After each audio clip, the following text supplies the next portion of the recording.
can you please look up this site? See if we can figure out something.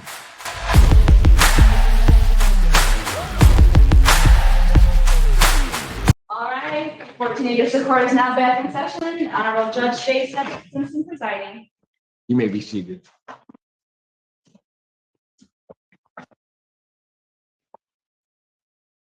Court does call the case of Group 5 Management versus Olivia Bell. Morning, Your Honor. Attorney on behalf of the plaintiff, Group 5 Management. Ms. Bell, you want to come up?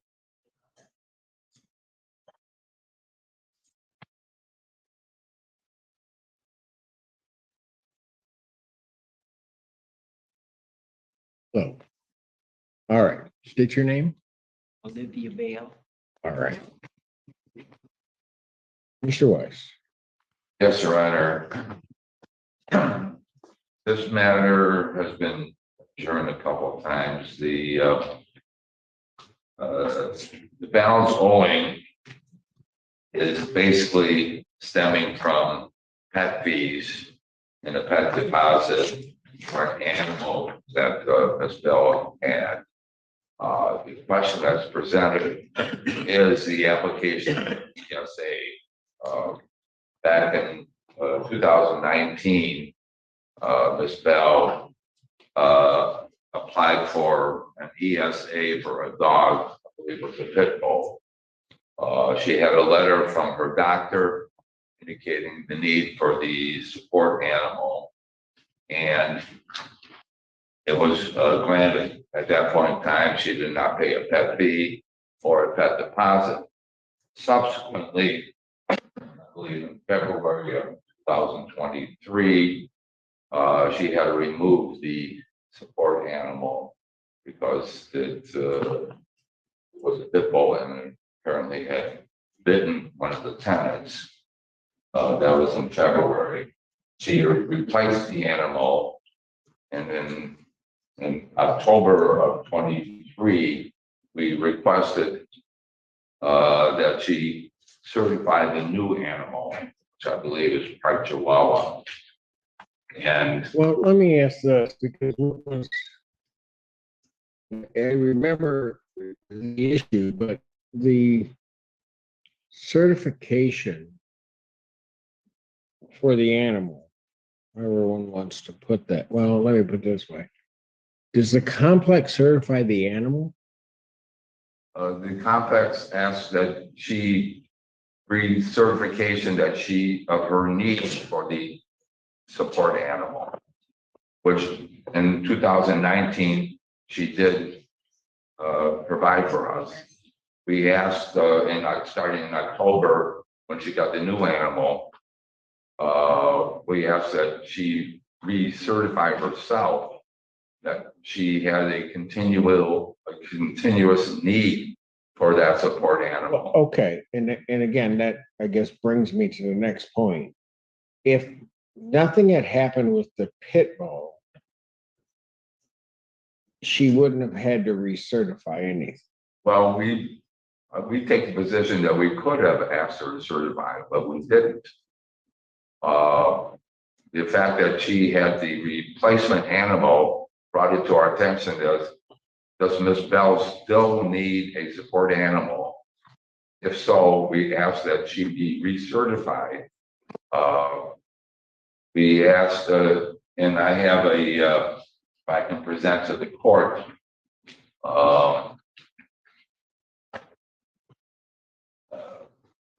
I may approach, Your Honor. What are those?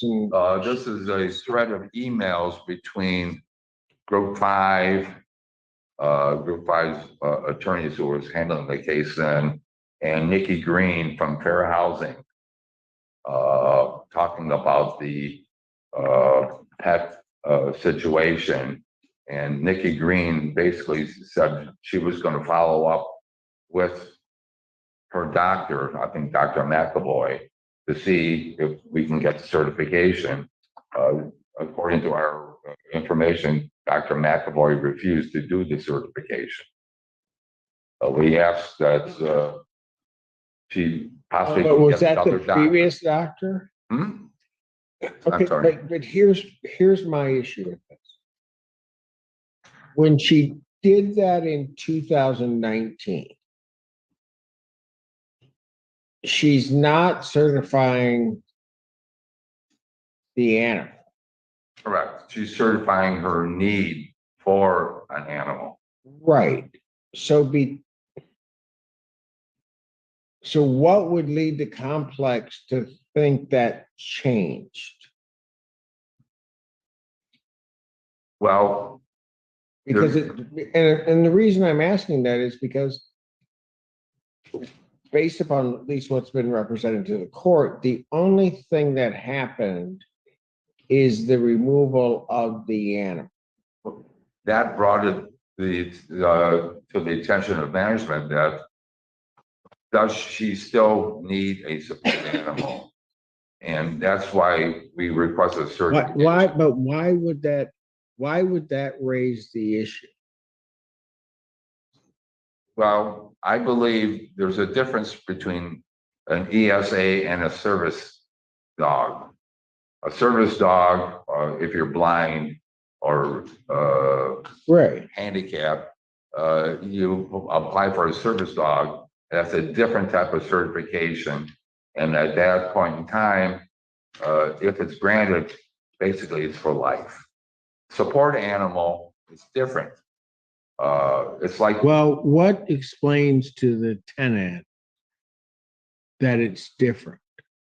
I mean, because from what I'm hearing, and correct me if I'm wrong, in 2019 to 2020, in 2020, the dog is still there and she doesn't have to do anything. The dog just continues there. 2020 to 21, same thing. 2021 to 2022, same thing. So I'm looking at a 3-year period where she has to do nothing. She has this dog. we didn't Then raise that issue at that point in time, but Why, though? I mean, what makes not raising the issue at that time as opposed to raising it later on? What's the distinction well, if you're not certifying the animal?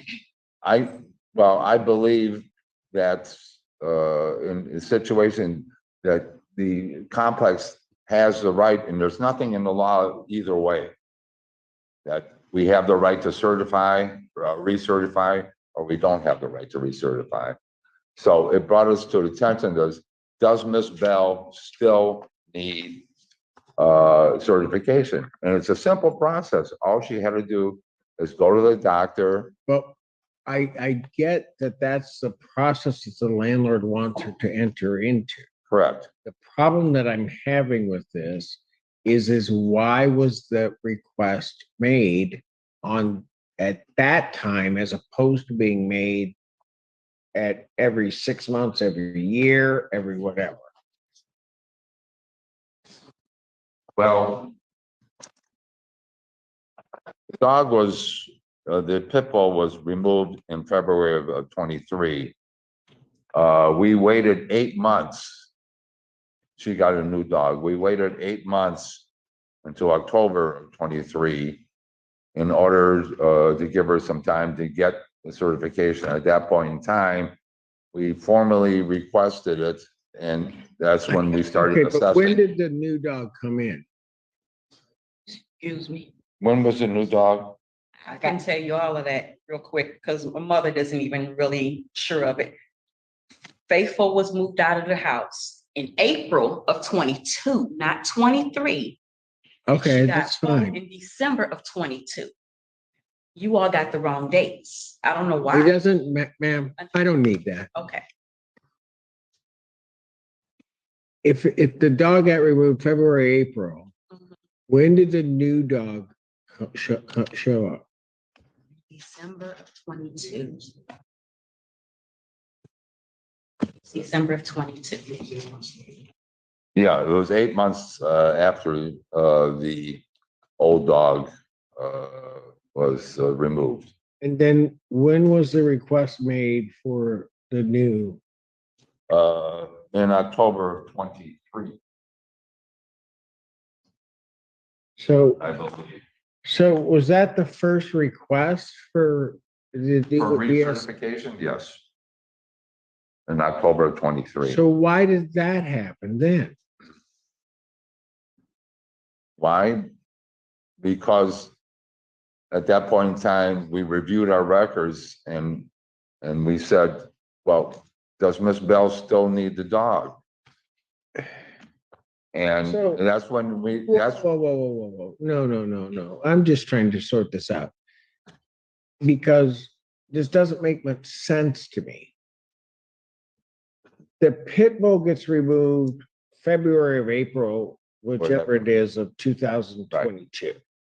Right? The new animal comes in December of 2022. Right? And the request for this is effectively a year later, 10 months later, correct. by the landlord. Yeah, I understand what this court is struggling with, but if you take a look at, comparable laws like workers' comp, not social security or disability insurance, they have the right to review the continuing disability